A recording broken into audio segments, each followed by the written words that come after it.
Hey, one of the most challenging things that I ever did in my entire life was to return to school as an adult.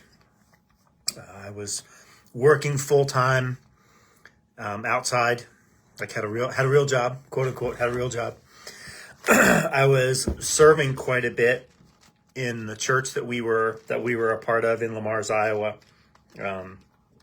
serving as a youth pastor, unpaid, in the church. I was also involved in our church leadership. Our church didn't have elders, and I was serving on a team that was like an elder search committee. So essentially, I was an elder in a church for about a year, and was married. We had 3 kids, and going back to school was one of the most challenging things ever, and it was really hard. And there were a lot of things going on there. And when I was done and I received my degree, like it just felt awesome. It felt so good because of the struggle. It felt so good because of all of the challenges. It was like, man, I made it. And then the funny thing is, like 6 years later, I did it all over again. I went back to school.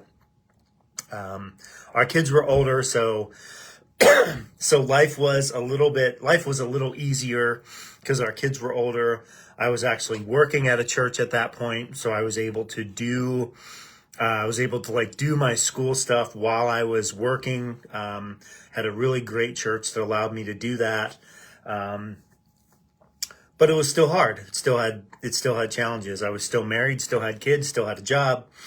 And I had full-time school on top of that. And when I was done, that too just felt really, really good. As I think about that, I'm reminded that God is ultimately victorious. Like when things are hard for us, when things are difficult, and when things are challenging, it's good to remember that God is ultimately victorious. 1 Corinthians 15:57 says this, "But thank God he gives us victory over sin and death through our Lord Jesus Christ."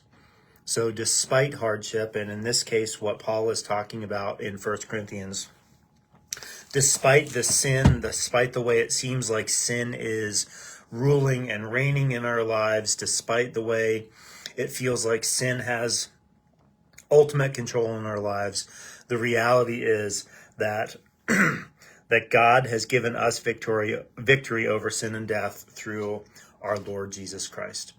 This is what we've been talking about in the book of Daniel, is that God is ultimately victorious.